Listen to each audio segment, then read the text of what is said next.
இனிமேல் விஜய்க்கு கூட்டம் நடத்துவதற்கு ஊருக்குள்ளேயே அனுமதிக்கக்கூடாது. ஏனென்றால் உங்களுக்கு ஒரு பெரிய கூட்டம் வருகிறது. அந்த கூட்டம் எல்லா இடங்களிலும் திரட்டப்படும்.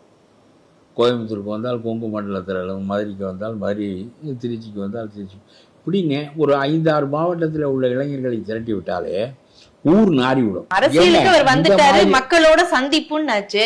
அப்புறம் நீங்க தனியா ஒரு பொட்டல்ல வச்சுக்கோங்க. ஒவ்வொரு ஊரும் இனிமேல் எங்களுடைய ஊருக்கு வரக்கூடாதுன்னு சொல்லுவாங்க. இது மாதிரி நான் 4 தடவை நடக்கட்டும். திருச்சி நிலை குறைந்தது போல. திருச்சியில மற்றவர்களுக்கெல்லாம் என்ன கவலை? இவர் ஒரு மாநாடு நடத்துகிறார். இந்த சாதாரண மக்களுக்கு என்ன கவலை?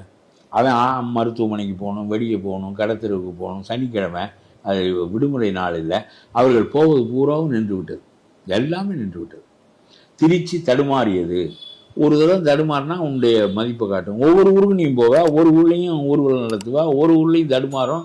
அப்புறம் நினைப்பார்கள், எங்களுடைய ஊருக்கு எதற்காக நீ அனுமதி கொடுக்குறாய், எங்களுக்கு ரொம்ப சிரமமாக இருக்கிறது என்று சொல்லுகின்ற கட்டம் வரும். லைக், ஷேர் அண்ட் சப்ஸ்கிரைப் பண்ணுங்க.